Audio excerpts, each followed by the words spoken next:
കടുവാഭീതിയിൽ ഉറക്കം നഷ്ടപ്പെട്ട് വയനാട് തിരുനെല്ലി സർവാണി ഉന്നതിക്കാർ. വളർത്തുമൃഗങ്ങളെ സംരക്ഷിക്കാൻ വേണ്ടി തൊഴുത്തിന് സമീപം രാത്രിയിൽ കാവലിരിക്കുകയാണിവർ.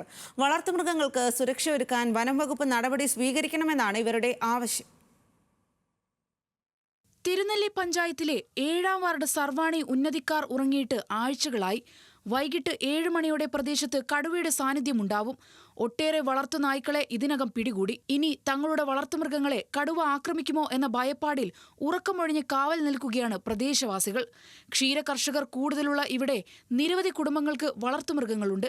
1 മാസത്തോളമായി ഉറക്കം കെടുത്തുന്ന കടുവകളെ തുരത്തി പ്രദേശത്തെ ആശങ്ക അകറ്റണമെന്നാണ് നാട്ടുകാരുടെ ആവശ്യം. കഴിഞ്ഞതിന്റെ മുന്നത്തെ ആഴ്ച ഒരു പട്ടിക്കുട്ടിനെ ഞങ്ങൾ വെറുക് ഷെഡിൽ നിന്ന് പിടിച്ചുകൊണ്ടായത് കൊണ്ടുപോയിട്ട് അതേ അളവിൽ തന്നെ ഇന്നലെ രാത്രി അങ്ങനെ തന്നെ പൂച്ചക്കുട്ടികൾ പുറത്തുണ്ടായി.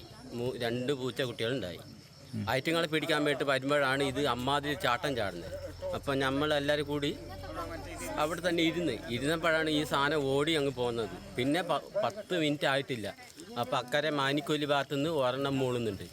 ഞങ്ങൾ ഇത് കടുവ തന്നെയാണോ നോക്കാൻ വേണ്ടി നീങ്ങിയപ്പോഴത്തേക്കും ചാടിക്കൊണ്ട് ഓടിപ്പോന്ന് ഞങ്ങൾ കണ്ടു. തൊട്ടടുത്തും തന്നെ കണ്ടതാണ്. നമ്മൾ ടോർച്ച് അടിച്ച് നോക്കുമ്പോഴത്തേക്കും ഓടിപ്പോകുന്നുണ്ടായി. മാനിക്കൊല്ലി സ്വദേശി ലക്ഷ്മിയുടെ 4.5 വയസ്സുള്ള പശുവിനെ കഴിഞ്ഞ മാസം ആദ്യം കടുവ കൊന്നിരുന്നു. പ്രദേശത്ത് 2 കടുവകൾ ഉണ്ടെന്നാണ് പ്രദേശവാസികൾ പറയുന്നത്. കടുവകളിൽ നിന്ന് സംരക്ഷണം നൽകാൻ ആവശ്യമായ നടപടി സ്വീകരിക്കണമെന്നാണ് പ്രദേശവാസികൾ വനം വകുപ്പിനോട് ആവശ്യപ്പെടുന്നത്. ന്യൂസ് മലയാളം, വയനാട്.